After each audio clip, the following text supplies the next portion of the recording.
Here's a mini rant. Bounce. Mill. Brick.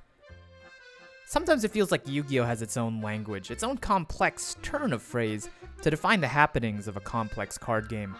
And while Konami decided that more and more words would improve the Yu-Gi-Oh! Playing experience, the player base decided that speaking in tongues was the best way to invite players into their very welcoming card game.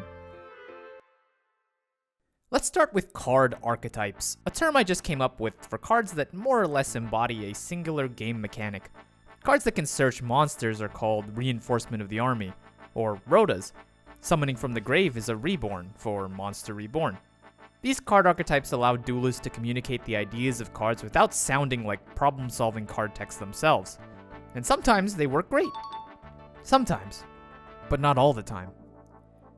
Tower monsters, named after Apocally 4 Towers, are cards that are unaffected by other cards' effects. Except, wait, Apocally 4 Towers can be affected by certain monster effects. But this doesn't stop duelists from calling anything that's hard to out a Towers.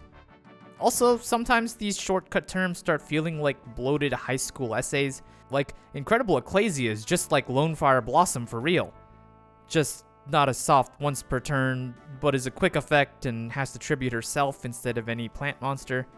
One of my personal favorite examples of worthless key terms is piercing, which I touched on in my text bloat video. I love this example because it shows just how unnecessarily bloated the card text is in Yu-Gi-Oh! Is it even possible to inflict piercing damage besides on defense position monsters? And I feel like you could just remove the word piercing anyway and still have the same concept. It's like saying, if this card is targeted by card effects, negate card effects that target this untargetable card. Sometimes these shortcut terms just circle the wagon, and while making the game easier to understand for veterans, it makes it a lot more frustrating for the little newbies.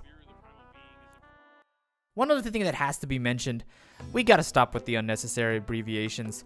The truth is, we have 11,000 cards available in this game. At some point there's gonna be some overlap. Take SS for example.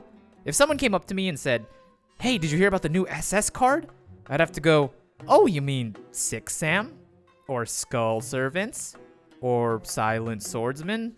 Or Sky Striker? Or are you a dingus still using the outdated term for Sword Soul? And Super Heavy Samurai?" Only for him to get understandably upset and say, "No, you imbecile, I meant the new special summon card. You know, spell card Monster Reborn?" And I'd be like, oh yeah, that's SS too. And God forbid you go around professing your love for the SS. Makes Call of Duty points sound... Okay, Call of Duty points is still a lot worse. My main point isn't that these terms are wrong, but that they're mostly pointless and unnecessary. At some point we have to embrace the word soup that is Yu-Gi-Oh! Not only is it further stress on the new player experience since we just all love to call cards by their nearest card relative, but also sometimes just straight up wrong. There's a reason even the best players at the highest level tables at the YCS still pick up cards and read them. With a game as nuanced as Yu-Gi-Oh!, you don't want to be the guy that misplays because you thought Infinite Impermanence was just another effect veiler.